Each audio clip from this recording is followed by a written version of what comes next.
You're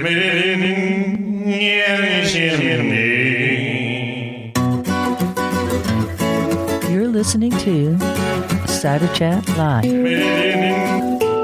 I am your host, Rio Wincaller, the producer and Cider MC at ciderchat.com. On Cider Chat Live, it is stories in real time, straight off the Cider Chat train to you. So come on along and join the fun. I'll be looking for you out there in Ciderville.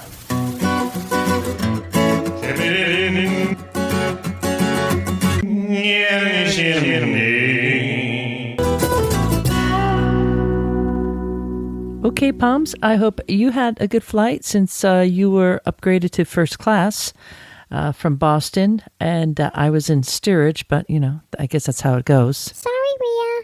Hey, that's okay, Medlars. I know where you go, you're kind of instant celebrities. But anyways, look, I'm going to be going into London now, meeting up with Felix Nash. We're going to be talking about his book that's coming out in October. It's going to be released all over the globe, also in the U.S., which is also part of the globe, of course, in October. And checking in on that, it's titled Fine Cider. We'll put some links in the show notes so people could find out how to get that. And then I'm going to be meeting up with Colleen and James. I think Colleen's going to meet me at the Marksman, which is the pub that I'm meeting Felix at. It's kind of like on the northeast side of London. How about you, Poms? What's up for today? Well, Rhea, we are headed into town directly to Buckingham Palace. We have a meeting, of course, with the Queen to meet up with her. It's been a while. And you know that she loves medlars. I figure, I know that, you know, it was like a big deal to have medlars back in the Victorian era. You're not concerned. I mean, you're not bleeding right now. So you're just going to be checking in with her. We'll be playing cards, Rhea. She likes to play Kings in the Corner. And, of course, having a high tea. Well, I have fun. I mean, the Queen, geez. Probably another reason why you guys got up in first class and I was in the back. But have a good time. And Mr. Quince, how about you? I'm going to go hail a fruit cart, Rhea. Righto. Well, great. Have a good day, and maybe I'll catch up with you later. If not, I'll see you out in West Country. I know that there's a lot of folks who are waiting to meet you, and don't be shy. Don't be shy. I know that, you know, you're kind of celebrities in your own right, being that you are Talking Poms. The fruit cart's here. Let's go, Poms. Bye-bye, Rhea. Bye, Medlars. Ta-ta, Rhea. We'll see you later on, and have fun on the subway.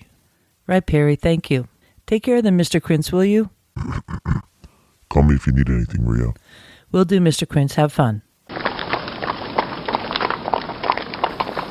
Well, there you have it. The start to my trip in London with the Talking Poms. If you don't know who they are, well, they are Talking Poms, okay? That's Mr. Quince, Perry Pear, and the Medlars, and I'm sure they're going to be meeting up with Apple, who is everywhere. Of course, Apple's everywhere. And I am going to be heading now into London proper, Paddington Station, then out a little bit further to the east to a bar called the Marksman, where I'll be meeting up with Felix Nash. And that's where this chat's going to be going to next. This is a episode of Cider Chat Live, which is kind of like, well, what's happening in real time as fast as I could get it out to you, because I'm in the UK all this week and it's barely enough time to kind of take a snooze or even have a high tea with the Queen, mainly just some time to talk cider and delve into it. So let's go.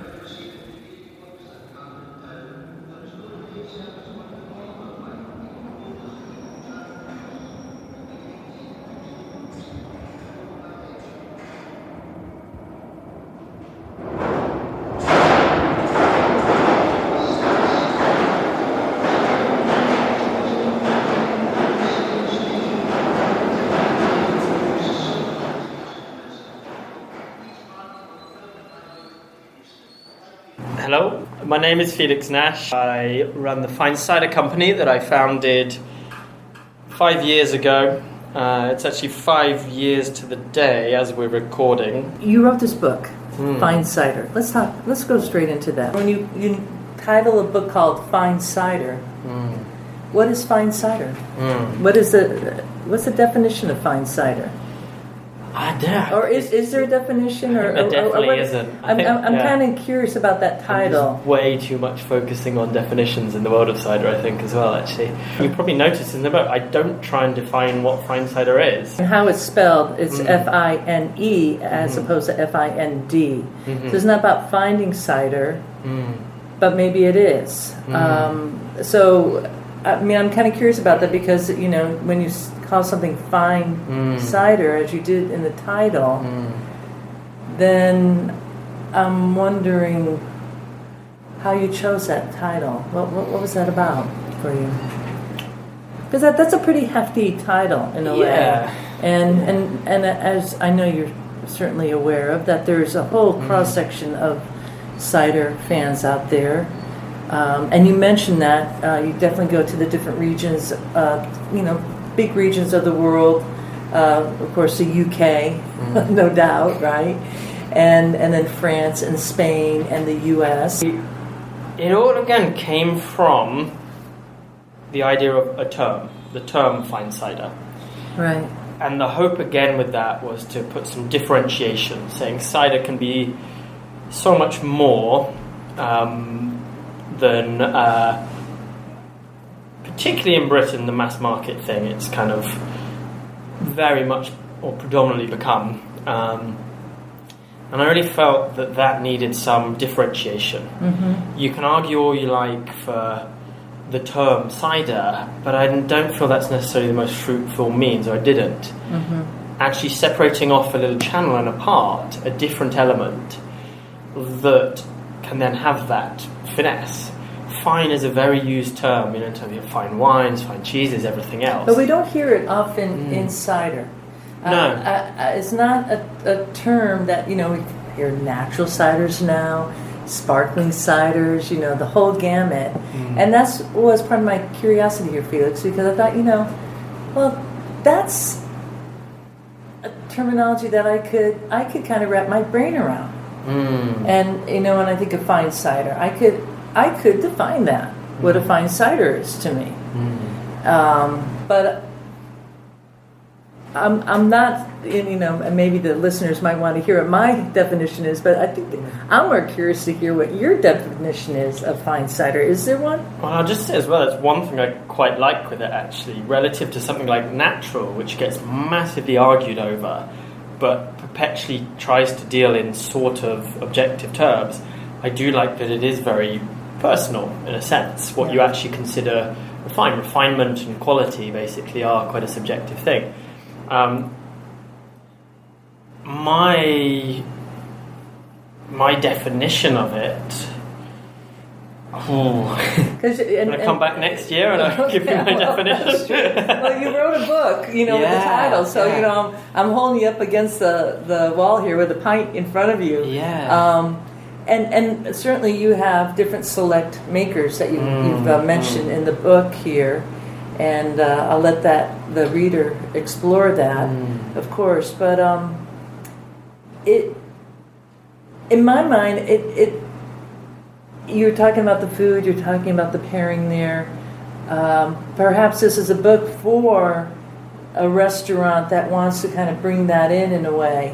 But for the average layperson who's just liking to swig back a pint, is that a fine cider? I mean, I've often said, "Hey, this is a fine cider." This is a fine cider. I've sometimes said this is fine. I mean, in the other soft definition of fine, I'm not going to comment. Right. For me, it comes back, I suppose, to the maker and to the making. Fine. The focus from the maker being on everything they can do, or the first thought and sort of last thought, or the focus. Reality does exist, requirements do exist. But the first and kind of last thoughts being towards making a thing that is as good in their eyes as they can. A thing that is perhaps as complex, perhaps as not taking those other points, and well, I suppose maybe put it another way around. Not compromising elements of what they would like to create, which is a question in itself. It takes, I think, a certain kind of person to want to really craft something that they can honestly say is as good as they would want it to be. But they are basing it on the qualities of taste, their ethos of making. It's not saying, first and foremost, the economic requirements come first, for example. What would be the economic requirements? That it's a certain price point? Perhaps, yeah. Okay. Fitting to a certain price point, existing market demand. I mean, that's not... Existing market demand doesn't really apply because once you get to a certain stage, but the techniques that they use as well, how labour-intensive they are, the fruit that they work with, how annoying it is to work with, how obscure it might be. Now in the UK, only 35% of cider sold here has to be juice. So in that descriptor, is there anything, because there's a real cider movement I really see is like stationed here in the UK. That's something that we hear, coming out, real cider, and there's like cider cops out there.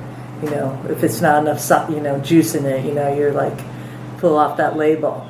I was trying to think very quickly of if I could twist Mad Max to have an apple theme, but I couldn't come up with it. But that is a piece there. So we won't belabor the point too much, but I think it's interesting. You titled a book "Fine Cider," and as a reader, I'm pretty curious about that. Have I been drinking fine cider?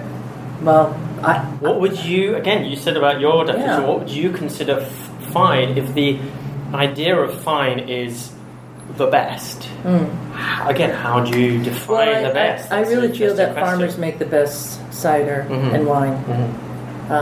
And so an orchard-based cider is really what I would prefer as a fine quality that is 100% juice and doesn't have anything. I'm just drinking purely the apple. Yes. And it could be barrel aged. It could have batonnage in there. It can have cultured yeast, but it is just purely the juice to me. That's what I look for in terms of a fine cider. That's a really clear definition. Having just seen so many other ciders, that doesn't mean that you can't make a fine cider out of like apricot and apple juice and blending that. I've had many tasty ones. Have you tasted a wonderful full juice ferment from a farm, and it had massively high VA or was quite acetic? Sure. Would that then not fit in your definition? Or sure. No, it has to be balanced and well blended. Yeah, absolutely. So.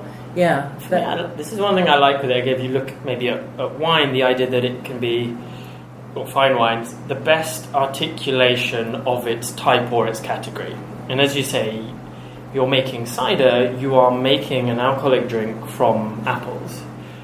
So choices like working with just the juice of specific varieties that you know well, that you know how they tend to transform across the fermentation, how they might respond to certain techniques and such like. For me, that would be a component of making the best articulation of cider, as opposed to, as you say, perhaps the use of concentrate and other factors. I think finesse is a really interesting thing because you have to look at it on each terms. And finesse inherently implies a sort of refining or a honing something in element. In some ways, cider, and even a lot of ciders that I put in the term of fine cider, actually, it's not a reductive honing process. To a degree, it has to take all of the massive wealth of knowledge of the past and choose what to work with from that. A lot of them, however, can be very experimental. But it does always have a sort of, where does this sit relative to the category that this creation is? Well, you must look at that as a cider merchant, that you're only going to select particular types of ciders. So do you have a basis that you do that as a cider merchant in the different brands that you're working with? It's a really interesting one. It's one that's always been evolving and changing, and I've always been and will continue for my rest of my life with it, developing, trying to work out what improve means in the process of improving my own standards in so many different manners. Particularly in the early days, that was a really interesting question. How much do I base it entirely on my own palate? How much do I base it on other people's responses? How do I understand where they're coming from, and then I choose from that? It is the real difference compared to, say, a maker. And I don't really know, I don't think like a maker. But I think some of those same things go on for a maker. Yeah. That you're bringing in that economics again. You have to make something that's going to sell. You can make the world's best cider, but if it's not going off the shelves, you're kind of stuck. Yeah. And if it's going to end up costing $16,000 for... But it's an interesting one that I imagine for a maker, they probably have to define their own version of quality, which is a very innate thing and comes back to their own style, or what becomes their style. Mm-hmm. Whereas actually, I guess on the merchant side, you're more thinking, what's the wider map look like? And again, it comes back to that question. If you're going to have things that are quite acid focused, which might be the almost entirety, if you will, of a certain maker's style, mm-hmm. their palate might always favour things of like higher acid levels. Mm-hmm. How do you define what to you then seems best within that side of things? And then also over here you have a whole other way of making, sure. The super low acid, mellow, etc. So it's a really interesting question. I think it's one thing you do get in the merchant role, and some other people in roles in the distribution in the US certainly. It is a bit of a different question. You're dealing with a lot of avenues. But in your, what would you say, your, how would you call it? Not resume, but in your list of ciders that you... Yeah, we have our list, yeah. Your list, thank you. It's an easy list. You already got it, yeah. Thanks. They're all orchard-based, from what I could see. At least the ones that are mentioned in the book, except for one. I'm not. You're not doing anything from the U.S., right? You're not. No, not currently. So all the ones that you do have are all orchard-based cideries. Is that right? Yeah, and I don't. You don't have any. You're not selling any that are working with concentrate. No, I mean, I don't put rules on it as such. And also. Well, but the rule is that you either select it or you don't. Yeah. So that's a rule. And I'd like to say that it goes the other way around, that I base it off my own interpretation of what I think is a good example of those factors. But there are a lot of stages which I don't necessarily have as a hard and fast rule, but actually do seem to be the thing that result in more complex, more unique. If I were to try and put a bit more definition, my personal version of fine, the thing I've looked for a lot across the last 5 years are things that I think have an individual character. And obviously I'm going to put a lot of caveats to that, because otherwise you can be like, you can have something that's got an individual character which is absolutely horrible. It could be a unique form of disgusting. That's not what I mean by a unique character. One has to have confidence in themselves and say, when I'm creating the podcast, I'm making it for a worldwide audience, many who aren't native English speakers. Yeah. And in the end, though, I have to go with my own gut about what I enjoy and just kind of believe in that. And I think you mentioned you're from the Herefordshire, right? From Somerset originally. Somerset. Okay, so here you are, and you're a cider baby. But I'm not a cider baby in the sense that I don't think conceived from such things. No, I didn't mean to imply that. But but I grew up with some of it too. Yeah, it was for better or for worse. Yeah. It was familiar to you, no doubt. Yeah. It was late in the afternoon, and Felix and I kept on talking. In fact, you're going to hear in a moment him discussing a beer that was on tap at the Marksman. They had one cider tap, and it was a Pilton cider, absolutely delicious and rather unique. So we'll go to that shortly, but first I want you to hear him just read a little excerpt from his book titled, once again, Fine Cider, Understanding the World of Fine Natural Cider by Felix Nash. My point is that cider has not always been what it is today. A highly industrialized thing, homogenized and existing solely as a sweet, sparkling, cheap, and poured by the pint. There have been times when the threads of the world wove in such a way that cider became much more. Prime among them is the era that is thought of as the heyday of British cider, a cultural phenomenon of finesse that saw cider elevated to a status since lost that spanned the 17th and 18th centuries.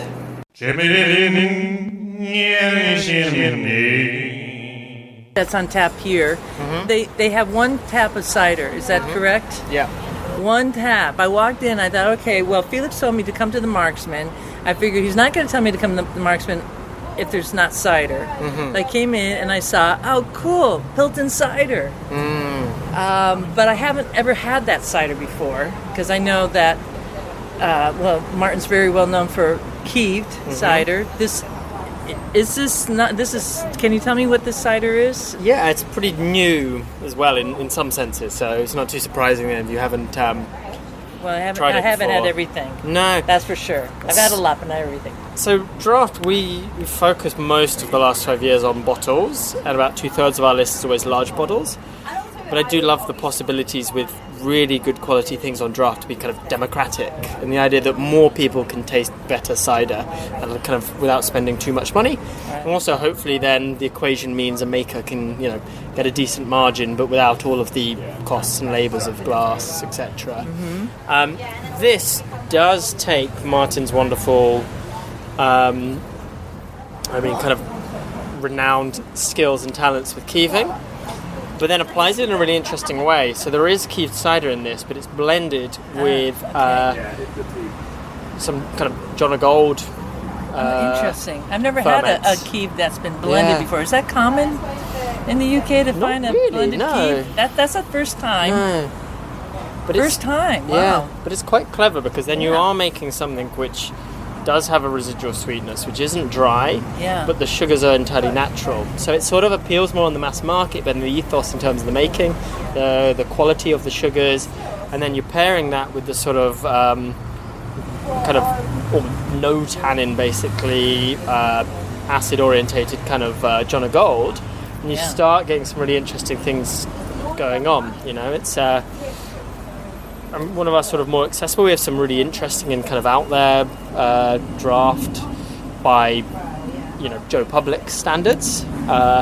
Amazing new cider from Little Pomona that's conditioned in keg. Really, really fascinating one. Bit of barrel time, all sorts. It's just live cider. It's glorious. And we had the launch of that last Friday at Wildcard Brewery up here in East London. A really wonderful, renowned East London brewer. It's really interesting to see makers like that who do and have really kind of cut their teeth, if you will, doing amazing things in bottle, seeing if they're going to go about a bit of draft, how they do it that still kind of sticks to an ethos or still does interesting things. So I say with this, the fact that then any sweetness is through keeving rather than any back sweetening or anything else. For James and Susanna at Little Pomona, that again, they really like working with this kind of live and full article, this wonderful... Yeah. And what is this cider called that we're drinking here? Murmuration, which I don't know if you know the term, the meaning, murmuration. No, it's I the don't. description of, I believe it's usually starlings, when there's an enormous flock of them and they move in one undulating mass. It's really beautiful. If you've never seen it... Yes, I have seen that. Yes, of course. It's called a murmuration. Yeah. Wow. So it's changing. It changes shape. It's brilliant. But the connection with Pilton is where Martin is and around Pilton. You get them at the right time of the year. I believe it's usually in spring, up in the air, kind of moving around. Course, yeah, the I migration. like the idea that you can choose these kind of names as well. That you could have a cider that is altering, moving. I mean, that's crazy. And when I first tasted, I thought, well, this feels like a cider that would be on tap as the one cider on tap in a bar, because it would speak to every palate. It's not... Yeah, it's accessible enough, but it's still got a bit of interest, Yeah, I mean, it has... And it's not too heavy, it's not too difficult. Not too tannic, it's just... In summer you can drink a fair bit. Yeah, it has a nice structure. Do you know what the ABV is on that? Very good question. It's kind of sessionable because I'm jet lagged. I'm drinking it, and I don't feel snookered. Yeah. Of course, I am a professional drinker. 5.5. I should know. I used to know these on all of our things on our list, but it changes so much nowadays that, and also my memory's gone to mush from the last 6 months. So. Yeah.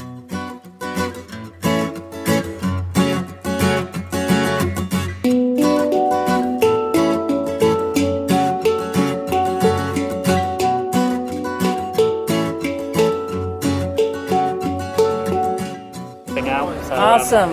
Well, perhaps we'll see you at the Raw Cider Fest. Yeah, that'd be really nice. That's on Thursday. What time is it again? Just so It starts at 7. Yeah, Thursday. okay. That's a cider club. Yeah, okay. Sounds good. And we'll all Might be dig some camping stuff in the orchard. archive. Yeah, okay. I can't remember how it fits, but in terms of what you were bringing, bottle-wise, because it's usually sort of bottle share-wise, isn't it? Anything you want to bring? At the cider club? The cider club is It's going to be... it's normally specialized, or it features one cider maker. It's going to be Basque cider. Oh, of course, okay. Yeah, okay. I'm mixing that up with something else. Yeah, that's good. Cider's Ollie. Yeah. Pouring. Yeah. Oh, yeah, the one who does, they do a bit like consultancy for a bunch of people, don't they? Yeah, it might be a mix. So that's the focus for that. Yeah. But then, bring some see, stuff this from is the good to archive know. anyway. Like, I didn't know this at the Raw Cider Fest. That is like a bottle share, and you're supposed to be like, passing about. Well, there's I don't there's know. other I ones, have like actually Martin at no Hilton idea. does his bottle share things, and then I remember Susanna saying about, cider club, and they were taking something along, but that was maybe their version. So I was just like, okay. Yeah, I'm just going to roll, literally roll into each little circle. Yeah. See what's I happening. think that's the best. Well, I look forward to seeing you then. Have a All lovely right. evening. Thank you. Thank you for your time.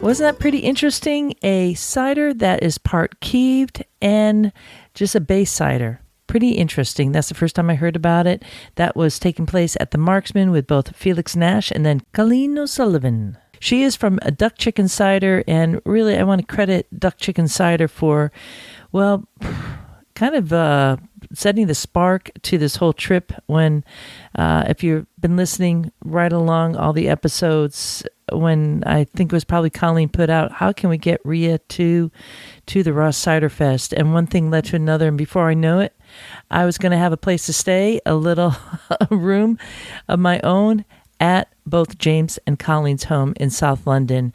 And I just, I tell you, how about making friends forever? And that's just what happens in Ciderville.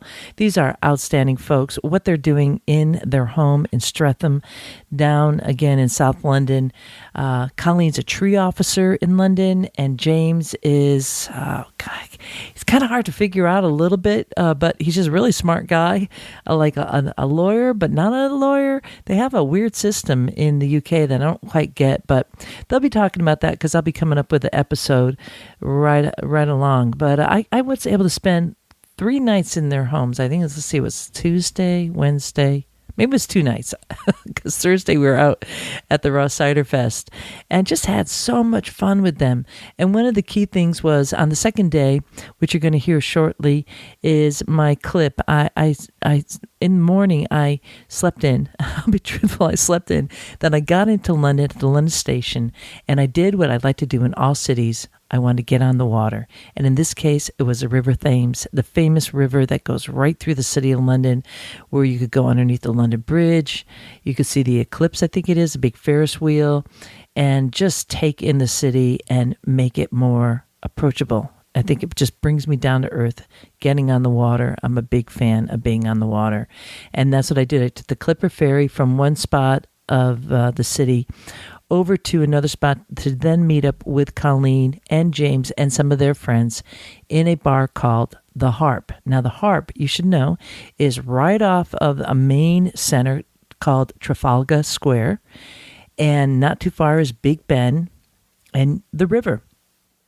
The great thing to know about this pub is it's really tiny, that you get in on either side of the pub from the street level on one side to another alley to the other.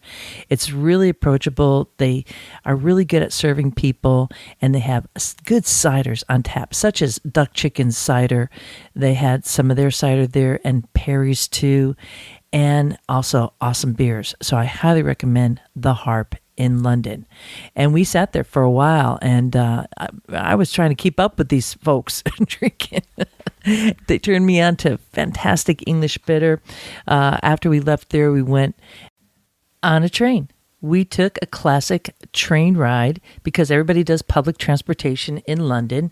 And in this case, we took the train where you take a train beer. And in my case, I had a train cider. So you're going to hear a little clip from that. Next up is going to be where I handed my recorder to Colleen and James, and they gave you a little overview, and then we get on the train. So let's head there next. Oh, hey, why don't you hold that and just tell people a little bit about Duckchicken? Okay. So we're standing here in Charing Cross Station. In Charing Cross Station in Central London. What we've done today, me and James have gone to work, in our bed, and then we've met out with Rhea down at the Harp Pub in Covent Garden, which is a fantastic pub. You can't really beat it. Like the way Carl, Jimmy and Paul keep the beer and cider on at that place is pretty fantastic. So we've had a couple of pints, as you do, and we got some in London, and so now we're waiting for a train to our next pub experience at Charing Cross Station. We've got train beers. James has got some Beavertown Gamma Ray, which is pretty fantastic. I've got some Beavertown neck oil. Can't complain. Rhea's picked up some nice Sanford Orchards farmhouse cider. Yeah, great. And what else do you need in life? This is living your best life at this. For me, isn't it? Like, what else do you want? It's Wednesday. Jeez. We don't have to go to work tomorrow. It's almost 8. We have to go to work. We're working from home tomorrow. But I love the experience of this. I like to share it with people. This train goes to Albany.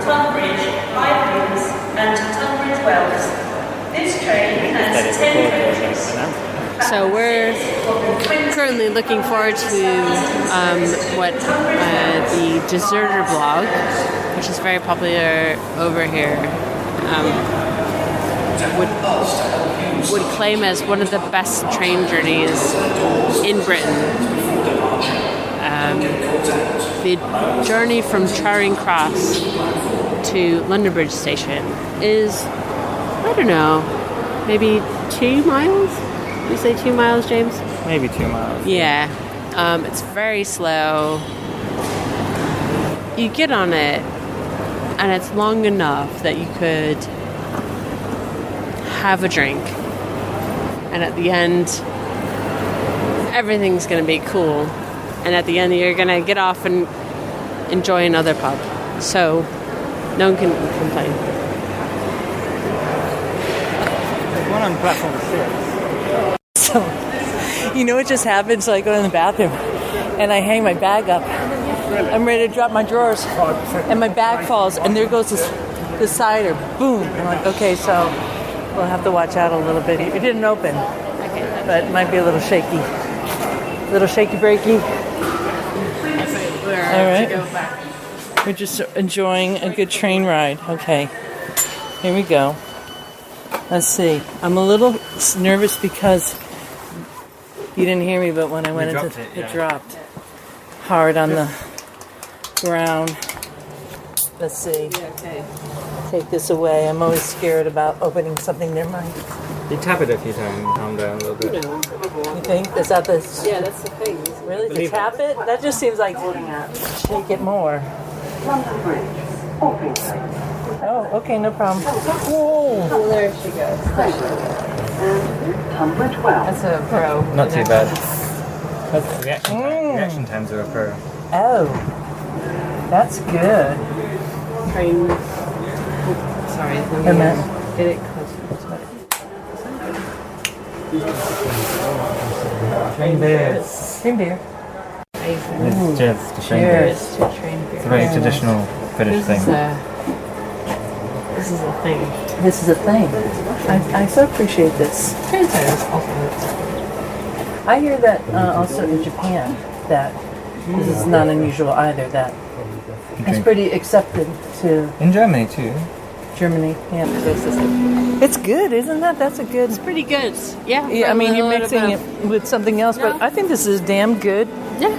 Canned cider, farmhouse cider, medium dry, made Pretty by good. Sanford Orchards. I mean, that's man. pretty good to like, 4.5%. be able to like pick up at a train Hello. station And then on your way home. Has You know, good isn't it? alcohol. Yeah. Now this is probably sweeter than your palate, Yeah.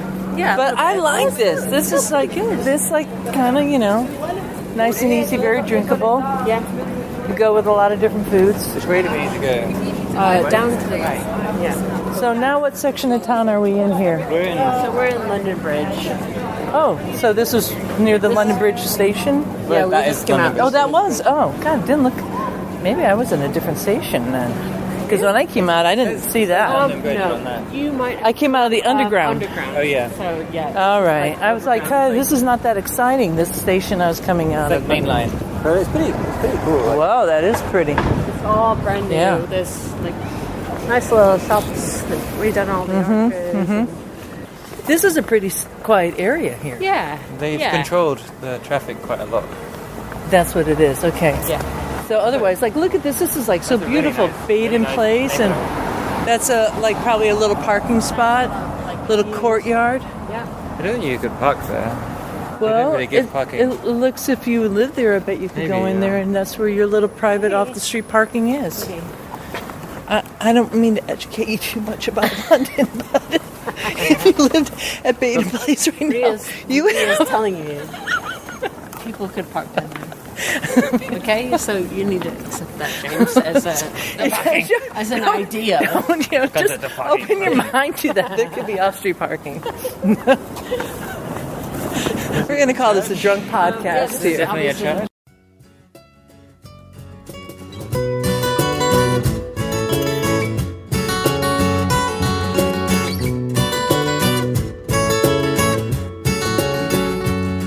Oh, one of the pleasures of doing a podcast is reliving some of the conversations that I had along the way, and so much good cheer with both Colleen and James experiencing a train cider in my case. And then we were making our way along the streets there to the Royal Pub, was our destination that evening. I had some fish and chips because I had to experience that. And then the next morning, I made my way. Had a little window of time to go to Hawkes Taproom and Cider Bar and meet up with Roberto. So you're going to hear up next a conversation with Roberto Basilico talking about the cider made at Hawkes. This is a both modern and traditional cidery located in kind of a classic situation now that we're seeing, or I got to see, I should say, in London, where they're using this space called underneath the railway, and it's called Railway Arches. And so imagine like a Quonset hut situation. So a nice kind of round top, but underneath the railway. And they do have like a barrel aging program at Hawkes. And I can only imagine that that's a perfect spot to have oak barrels filled with cider, because it's always being shook a little bit while you are in the cidery and the taproom area. The whole area is just kind of like bubbling a little bit along, which Ryan Munko would say is really good for cider. So let's head there next with this one more kind of glimpse into London on one of my last days there before we head out to the Raw Cider Fest.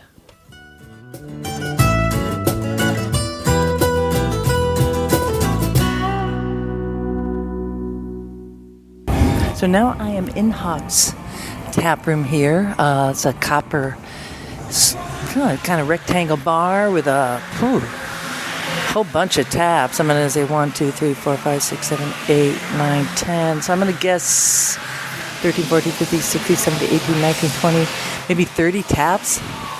Wow. I don't see, we see guest ciders, and there's Brick Brewery Combined Harvest. It's a hop. That must be a beer? Harvest? Okay, it's a hopped apple. Dorset Nectar, Purebeck Cider Company. It's a Perry, Big Nose, and Birdie. Hunt's, Blackcurrant, Tuts and Clump, a rum cask. And then all of the Hawkes ciders. So these are, that kind of like modern cider scene here. And then there's also some guest beers. So I was actually at Brick Brewery, but I didn't see the Combined Harvest while I was there, the hop cider. Interesting. They have swag up front, long wooden kind of like family tables, where a bunch of friends can hang out. And then at the end is a whole bunch of barrels at that curved roof. Pretty nice. All right, let's go back into like the cidery scene, see what we could find out here. Hello, I'm Roberto Basilico. I'm head cider maker here at Hawkes Cidery in London. Talk about this cider right here that you have in your hand. Yeah. So it says Gewürztraminer. Gewürztraminer, it's a German word that means it means two things. Traminer is the place where it comes from, so the city of Termen, that is actually in north of Italy and not in Germany. And Gewürz means aromatic, so it's a grape variety that is aromatic basically, and it's widely cultivated in Germany, north of Italy, and in some parts of France. And it's a really interesting variety because it's really full of these aromatic compounds that are called terpenes, that are quite similar to the aromatics that you find in muscat wines or in some really aromatic wines. And so this Gewürztraminer cider, it's called under the skin because it was actually fermented under the skins of the grape. And we got the skins of the grape from an urban winery, the first urban winery in London called Renegade Winery. And they sent us the skins here, and we just basically put the apple juice on top of these skins and let them ferment together. We called it under the skin because when you ferment, the process is really similar to red wine making. So you are fermenting a juice with some skins inside, and the skins of the Gewürztraminer during the fermentation, they have been basically lifted up by the fermentation, and you couldn't really see the cider below it. So that's why we called it under the skin. And it's really aromatic. It's like it's well balanced between the acidity and the aromas of the cider. And it's a cider that we serve in 750 ml bottle because we want to kind of show it more as a wine style of cider, more as a hybrid between a cider and a wine, basically. And are you fermenting that or conditioning it in barrels? We fermented it and matured in barrels for a little bit, and then bottle it, basically. And so this is like one kind of series. I saw you had a couple of these bottles of different styles, depending upon the grape that's being used. Yeah, the last year we did a Gewürztraminer that is a white wine style, and Tempranillo that is a red style from Spain. Wonderful, great. And do you want to just talk about this other bottle here, this pineapple punch? This is more one of your modern ciders. So in America, there was this kind of last year. The pineapple cider was probably one of the most most tried style. So my boss asked me to give it a go to a pineapple cider, and I was really excited about it. And it's actually like really similar to other style of fruit cider that we do here. So the process to make it. So we got the pineapples from a company here in London that is called Natura. They provide basically fruits from sustainable sources, and we cutted the pineapples in small chunks. A pineapple was cut basically in like 12 to 15 pieces, I would say, and we got rid of the leaves of the pineapple, and we just used the pulp basically, and really important, we used the skin of the pineapple. We did a trial without the skins of the pineapple, and the taste was not there. But actually, with the skins, it added a lot of some structures or some tannins that were missing from the pulp, and we fermented it together. At the right level of sweetness, we decided to stop the fermentation, cold crushing it, and we capture it kind of just before the end of the fermentation, and pasteurize it and put it in bottles and in bagging box. And it's like a really drinkable and fruity cider. It's 4%. Here in UK for fruit ciders we have made wine duty, so we have to stay or below 4% or below 5.5%. In this particular case it worked well because the fermentation went up till 4%, and then we decided to stop it basically, and it was like the right level of alcohol, residual sweetness, and kind of overall pineapple sensation that you could have.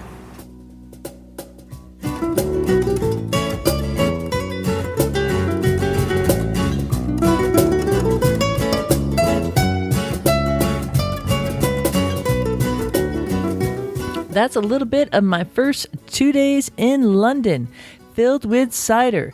And this is episode 191. It's a Cider Chat Live episode where I just roll it out with my minimal editing and just try to get the info to you. And it's just so much fun. So if this is episode 191, that means that we are 9 episodes away from the 200th episode for Cider Chat, which, if that doesn't blow the cap off the bottle, I don't know what does. That is celebratory. So 9 weeks out from now, that'll be leading us into November. And in November, as a reminder for all you folks listening and the new folks tuning into Cider Chat, well, that's time for the 2nd annual New England Cider Tour. And in this case, I'm on tour, but you could come along too. And I hope you do, because it's a limited amount of folks that can sign up. I arrived back from my UK trip, and this morning I saw another letter coming in with somebody who had just signed up. So, whoa, it's going to be fun. And we'll be going up to Vermont, New Hampshire. If you want to find out more info, just go to the Totally Cider page at ciderchat.com, and I'll give you the details there. I hope you could come along with me as we continue out and about in Ciderville.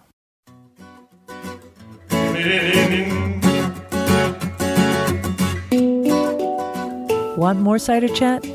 Go to ciderchat.com and find over 120 in-depth conversations waiting just for you. This is Rhea Windcaller. Thanks for listening, and please share the news that cider is going up around the world.